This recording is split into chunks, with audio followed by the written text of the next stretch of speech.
Boxing referees. They're supposed to be invisible, right? Wrong. From Mills Lane's ear-biting chaos to a ref literally getting knocked out cold during a fight, these officials have created some of boxing's most unforgettable moments. Let's count down the most iconic refs who became part of boxing history. Number 8. Harvey Dock. Harvey Dock found himself in the eye of a hurricane during the Ryan Garcia vs. Devin Haney fight in 2024, and man, did the boxing community lose its collective mind. During round 7, Dock made a series of calls that had everyone from Stephen A. Smith to Jorge Masvidal going absolutely ballistic on social media. Garcia dropped Haney with a vicious left hook, but when Haney went down 2 more times, Dock called them both slips. The crowd erupted, and even Garcia himself was scratching his head. Here's where it gets wild. Garcia wasn't staying in the neutral corner after the knockdown, forcing Dock to physically push him back. Then Garcia hit Haney on the break, and Dock immediately deducted a point without warning. According to WBC rules, that's actually textbook refereeing for an intentional foul, but try telling that to an angry mob on Twitter. Masvidal straight up accused Dock of having money on the fight. The truth? Dock was technically correct on every call. Those knockdowns were actually Garcia pushing Haney down with his forearm and stepping back. Classic wrestling moves, not punches. Dock saw it perfectly. Sometimes being right doesn't mean being popular, and Harvey Dock learned that the hard way that night. The backlash was so intense that boxing commissions had to release statements defending his officiating. Love him or hate him, Dock showed that sometimes the referee's job is to make the unpopular but correct call, even when 20,000 fans are screaming for your head. That takes serious guts in a sport where one wrong move can end your career faster than a Mike Tyson combination. Number 7. Jack Reiss. Picture this, December 2018, Staples Center, Tyson Fury flat on his back after a devastating Deontay Wilder combination in round 12. Most refs would have waved it off immediately. Not Jack Reiss. This California firefighter turned referee made a split-second decision that changed heavyweight history forever. As Reiss approached the seemingly unconscious Fury, he noticed something crucial. Fury's right leg was bent with his heel on the canvas. That's a conscious act, folks. Then came the iconic moment. Fury sat up like WWE's Undertaker, beat the count, and went on to dominate the final 2 minutes. Reiss later revealed he saw Fury's eyes tracking him and his gloves squeezing, neurological signs that the Gypsy King was still in there. Critics claimed Fury got extra time, but the replay shows Reiss counted perfectly to 10, not 12 as some claimed. This wasn't luck, this was expertise from a man who'd refereed over 1,100 fights in his 25-year career. Reiss, who just retired in 2024, was known for his philosophy, you can't fix a bad fight. He learned this the hard way during the Anthony Durrell vs. Sakio Bika bout, which he called a wrestling match disguised as boxing. His solution? Quick breaks, minimal talking, keep it moving. The fans might boo the fighters, but at least they're not booing the ref. From teaching at international referee seminars to appearing in both Creed 2 and Creed 3, Reiss left an indelible mark on boxing. His final fight? Terence Crawford vs. Israel Madrimov. Talk about going out on top. The man who gave Fury that crucial count proved that sometimes the best referees are the ones who know when not to stop a fight. Number 6. Tony Weeks. Tony Weeks has become boxing's most debated active referee, and brother, the man can't catch a break. In 2024 alone, he's been roasted harder than a Thanksgiving turkey for back-to-back questionable stoppages. First came the Virgil Ortiz Jr. vs. Frederick Lawson fight, where Weeks jumped in after just 2 minutes and 33 seconds of round 1. Lawson hadn't been knocked down, wasn't cut, wasn't even wobbling, yet Weeks called it off. Even Ortiz was pissed, admitting he thought it was premature. But here's where it gets absolutely insane. Weeks later posted on Facebook, then deleted it, claiming that Lawson had an aneurysm show up in pre-fight brain scans. He said doctors cleared him after a 3rd test, but Weeks was worried about fighter safety. If true, that's a massive bombshell about Nevada's medical screening.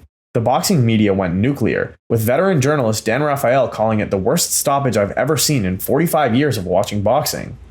This wasn't Weeks' first rodeo with criticism. Remember the Rolando Romero vs. Ismael Barroso fight in 2023? Barroso was winning on all 3 scorecards, landing the cleaner shots, when Weeks stopped it in round 9. His explanation? Barroso was 40 years old. Since when is age a reason to stop a fight when a guy's winning? Then there's the 2019 Badeau-Jack fight where he let Jack continue for 12 rounds with a horror movie gash on his forehead that bled like a fountain. Consistency? Never heard of her. At 67 years old, Weeks has refereed almost 900 fights, including the legendary Corrales-Castillo War, but his recent decisions have fans calling for his retirement. Sometimes experience isn't enough when your judgment takes a vacation. Number 5. Frank Cappuccino. Frank Cappuccino was poetry in motion, baby.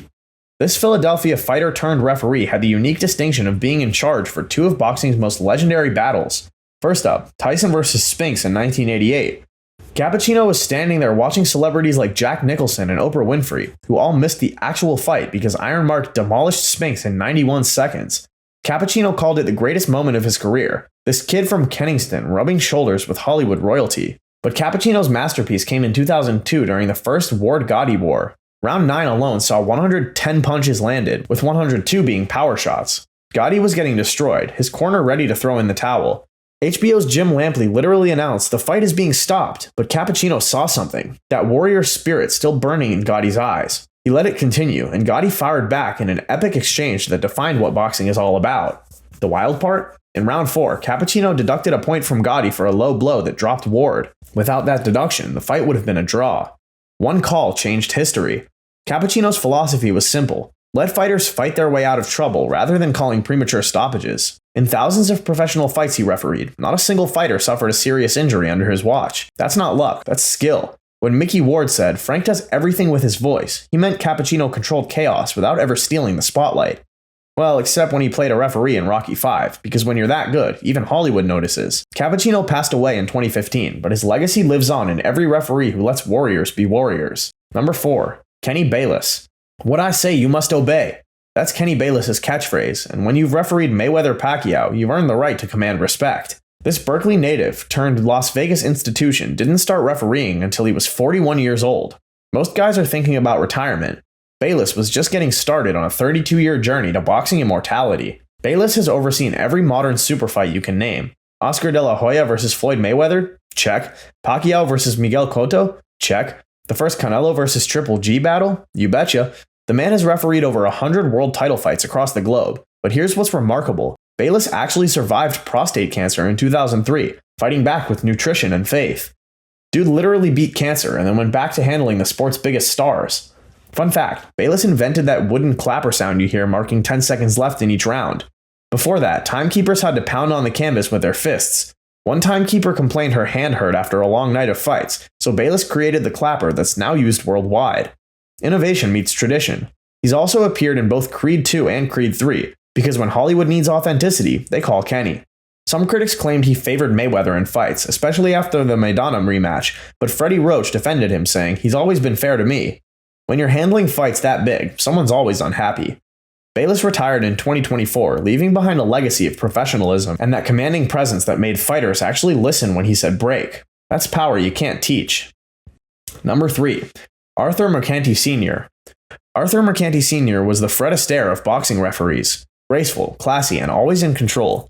This guy officiated over 140 world title fights, including the most anticipated bout of the 20th century. Ali Frazier won at Madison Square Garden in '71. The social tension was insane. Ali represented the anti-war movement while Frazier was seen as the establishment's fighter. One wrong call could have started a riot. Here's the kicker, Mercante didn't even know he was refereeing until hours before the fight. The New York State Athletic Commission called 3 referees to show up, keeping it secret to prevent any funny business from bookies. Mercante got the nod and handled the pressure masterfully. But he had one regret. In round 10, while breaking a clinch, he accidentally poked Frazier in the eye. Frazier's corner went absolutely wild, but Smokin' Joe still won the fight. Mercante's career spanned from Patterson Johansson II in 1960 to the late 90s. He was there when Foreman demolished Frazier in Jamaica, dropping him 6 times in 2 rounds. He refereed Ali Norton III at the old Yankee Stadium during a police strike when chaos reigned outside the venue. The man could control heavyweight titans without them even noticing he was there. That's art. His philosophy was straightforward. Inexperienced officials make bad decisions, not because they're dishonest, but because they're incompetent. Harsh, but true. When he died in 2010 at age 90, even his son Arthur Jr., also a referee, admitted he'd never match his father's legacy. Mercante Sr. proved that sometimes the best referees are the ones you forget were even there, until you realize they kept everyone alive and the sport honest. Number 2. Joe Cortez. Joe Cortez's catchphrase was fair but firm, but the Mayweather-Ortiz fight in 2011 turned him into boxing's most analyzed referee overnight. Here's what went down. Ortiz headbutted Mayweather, then apologized with hugs and kisses, literally kissed him on the cheek. While Cortez had his back turned, signaling the timekeeper, Mayweather knocked Ortiz out cold with a brutal combination. The boxing community erupted. UFC's Dana White called it the worst refereeing ever, saying Cortez destroyed a multi-million-dollar fight. But wait, it gets crazier. Years later, Cortez revealed that Ortiz told him his trainers instructed him to headbutt Mayweather. Ortiz apparently fired his entire team after that fight. Cortez admitted he could have handled it better, should have kept them separated, but maintained Mayweather did nothing illegal. The rules say protect yourself at all times, and Ortiz was too busy apologizing to protect his jaw. 6 Golden Glove titles as an amateur, an 18-1 pro record, and over 160 world title fights as a referee. That's Cortez's resume. From Tyson Holmes to Mayweather Hatton, this Puerto Rican-born New Yorker was the man for mega events. He even worked a fight in Mexico City where 132,000 fans showed up to watch Julio Cesar Chavez. Cortez was inducted into the Hall of Fame in 2011, the same year as the Ortiz incident. Talk about timing. His legacy proves that one moment of confusion can overshadow decades of excellence. Sometimes being fair but firm isn't enough when you're not even watching the fighters you're supposed to be protecting. Number 1. Mills Lane, the GOAT of boxing referees, the man whose catchphrase became part of American culture. Judge Mills Lane. This former Marine, NCAA boxing champion, and Nevada district attorney didn't just referee fights, he commanded them. Over 100 world championship fights, his own TV show, Judge Mills Lane, and even voicing himself on MTV's Celebrity Deathmatch, the man transcended boxing. But let's talk about the moment. June 28, 1997, MGM Grand, Holyfield Tyson 2, the bite fight. When Tyson bit Holyfield's ear, then did it again, Lane made the gutsiest call in boxing history. He disqualified the baddest man on the planet in front of a hostile crowd. Lane later sold his blood-stained shirt that same night to a memorabilia collector, Savage. 3 weeks later, he disqualified Lennox Lewis's opponent for excessive clinching. The man took no prisoners. Here's what made Lane special. He was a legitimate tough guy, professional boxer with a 10-1 record, 6 wins by knockout. He witnessed Nevada's last gas chamber execution in 1979 as chief deputy sheriff. This wasn't some actor playing tough. Lane lived it. His signature "Let's Get It On" became so iconic that he used it to compete with other famous catchphrases in boxing. Lane retired in 1998 after the Hearns-Snyder fight, but his impact lasted forever. When he suffered a stroke in 2002 that left him partially paralyzed, the boxing world mourned. He passed in 2022, but his legacy remains untouchable. Mills Lane proved that referees aren't just officials, they're the guardians of boxing's integrity.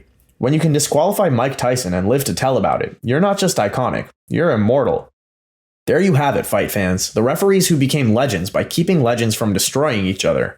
From Mills Lane's fearless enforcement to Frank Cappuccino letting warriors wage war, these men shaped boxing history with their split-second decisions.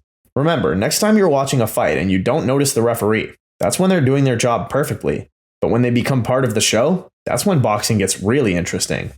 If you enjoyed this countdown of boxing's guardians, smash that subscribe button harder than Tyson bit Holyfield's ear. We've got more boxing breakdowns coming your way that'll make you an expert at your next watch party.